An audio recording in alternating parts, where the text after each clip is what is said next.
cerveja foi descoberta há aproximadamente 8.000 anos na Mesopotâmia, região onde hoje fica o Iraque. O homem naquela época era nômade e quando ele começou a estabelecer a agricultura organizada, iniciou o plantio com cereais como trigo e cevada, justamente as bases para a produção da cerveja de hoje.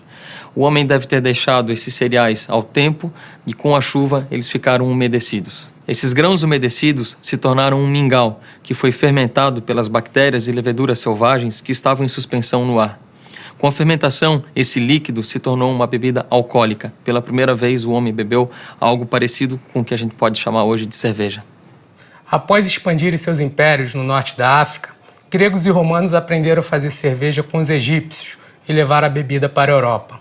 Contudo, a cultura cervejeira ganhou força junto aos povos produtores de grãos, criando assim as 3 escolas clássicas de cerveja: a belga, a inglesa e a alemã. Até a Idade Média, as cervejas produzidas eram bastante diferentes das atuais.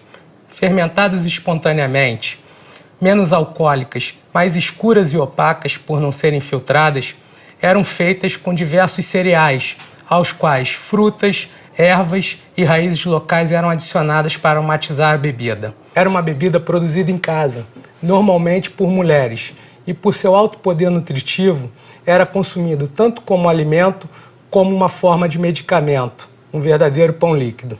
Com o passar do tempo, o crescimento populacional e o desenvolvimento de pequenas cidades na Europa, a cerveja deixou de ser um produto do campo e passou a ser um produto fabricado em larga escala por grandes empresas e um produto bastante rentável. Surgiram então as primeiras cervejarias comerciais na Europa. Com o desenvolvimento tecnológico e o aumento na produção da cerveja, surgiram as primeiras iniciativas governamentais com o objetivo de regulamentar a atividade. A primeira e mais famosa foi a Lei Alemã da Pureza, criada em 1516, conhecida como Reinheitsgebot. A Reinheitsgebot definia que a cerveja só poderia ser produzida com 3 ingredientes básicos: o lúpulo, a água e o malte de cevada. Mais tarde, o malte de trigo e o fermento foram também aceitos como ingredientes aprovados para a produção da cerveja. Mas a Lei Alemã da Pureza não definia apenas os ingredientes básicos para a produção da cerveja. Ela também definia o preço que ela podia ser comercializada. Ela está em vigor até hoje na Alemanha e faz parte da legislação tributária do país. A era moderna trouxe grandes impactos para o universo cervejeiro. Inicialmente, visando conter a violência nas grandes cidades, estimulou-se a abertura de cervejarias, numa forma de aumentar o consumo da cerveja em detrimento a bebidas mais alcoólicas, destiladas, como se viu através do Beer Act de 1830 no Reino Unido. Em seguida, entretanto, a cerveja sofreu duros golpes com leis anti-consumo de álcool, como a Lei Seca norte-americana, que reduziu o número de cervejarias de 2.000 para apenas 60 nos Estados Unidos.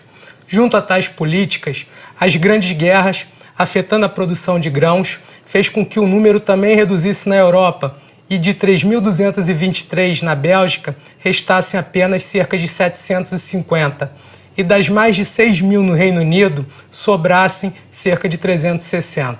No pós-guerra, o mundo entra numa era mais industrializada, massificada em busca do consumo. Neste cenário, muitas cervejarias deixam de lado métodos e estilos tradicionais de cerveja, buscando cada vez bebidas mais neutras, que com menores índices de rejeição possibilitassem um crescimento de mercado. Assim, o que era antes concebido como arte, uma bebida nobre, passou a se tornar uma espécie de commodity. A partir de 1970, com a massificação e padronização no sabor das cervejas, surgiram iniciativas e consumidores que criaram grupos e associações para trazer de volta a tradição na produção da cerveja. A iniciativa mais famosa foi criada na Inglaterra e se chama CAMRA, Campaign for Real Ale. Como resultado desse movimento e de outros, milhares de cervejarias artesanais foram criadas pelo mundo inteiro, trazendo de volta sabores, texturas, aromas e cores só encontrados nas cervejas mais tradicionais. Consumidores foram transformados em verdadeiros apaixonados.